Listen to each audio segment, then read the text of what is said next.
Flavius Josephus, originalmente conocido en hebreo como Yosef ben Matta, fue un prominente historiador judío del primer siglo. Es ampliamente reconocido por sus extensas obras que documentan la historia judía y proporcionan invaluables perspectivas sobre el panorama sociopolítico del cristianismo temprano y del Imperio Romano. Nacido en Jerusalén alrededor del año 37 después de Cristo, poco después de la crucifixión de Jesús, Josephus vivió durante uno de los periodos más turbulentos de la historia judía, marcado por revueltas y conflictos crecientes con Roma.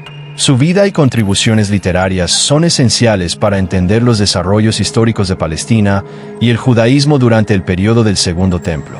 En el año 66 después de Cristo, estalló la gran revuelta judía contra el dominio romano y Josephus, quien entonces era comandante militar en Galilea, lideró a las fuerzas judías en su resistencia contra las legiones romanas.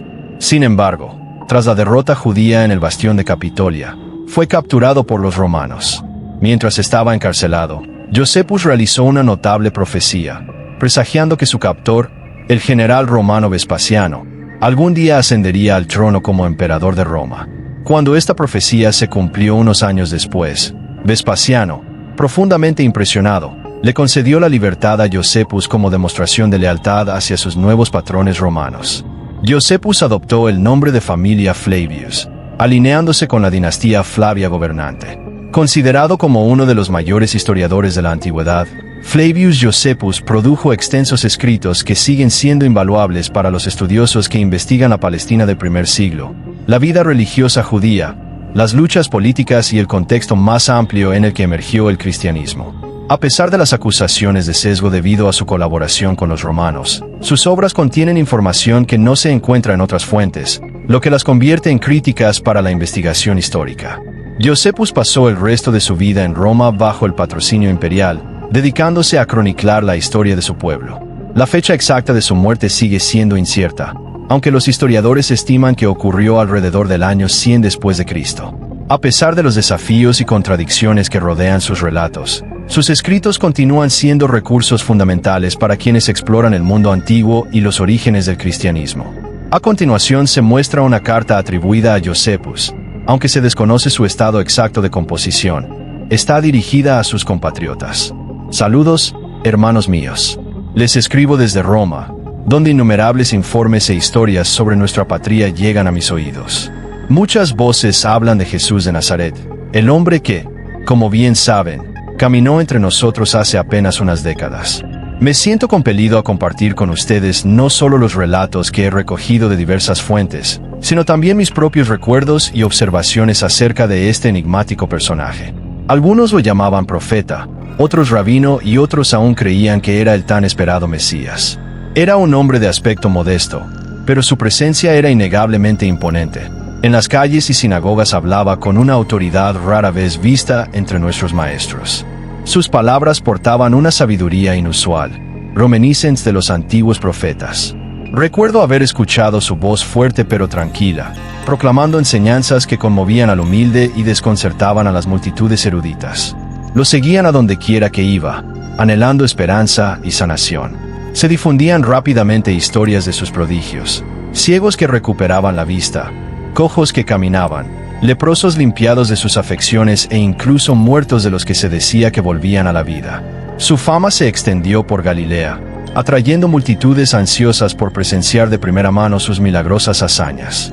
Entre nosotros, fariseos y saduceos lo veían con recelo. No temía desafiar la tradición y denunciaba abiertamente la hipocresía. Y aún así, ni siquiera los más escépticos podían negar el profundo impacto de sus enseñanzas y acciones sobre nuestro pueblo. Sus palabras resonaban profundamente y su influencia crecía más allá de lo que cualquiera había anticipado. Fue durante la fiesta de la Pascua en Jerusalén cuando las tensiones alcanzaron su punto máximo. Yo estaba presente en la ciudad cuando se difundió la noticia de su llegada. Montando en un burro, entró a la ciudad entre los vítores de una multitud que lo aclamaba como el Hijo de David, el Mesías. Esta demostración alarmó a las autoridades del templo y a la élite religiosa, quienes temían las ramificaciones de su creciente popularidad. Algunos esperaban que incitara una rebelión contra Roma, pero él parecía más preocupado por transformar los corazones de los hombres que por tomar el poder político. Poco después, supe de su traición a manos de uno de sus propios discípulos, Judas. Fue arrestado y llevado ante el Sanedrín, para luego ser entregado al gobernador romano, Poncio Pilato, bajo cargos de blasfemia e incitación a disturbios políticos.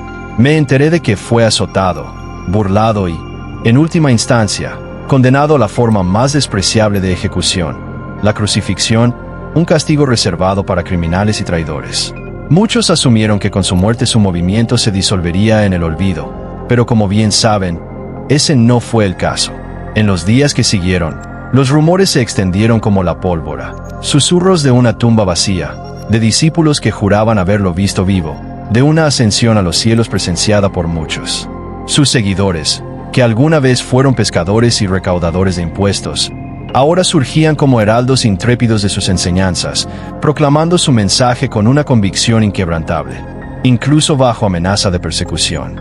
Se negaban a flaquear, soportando dificultades e incluso la muerte con una resolución inquebrantable.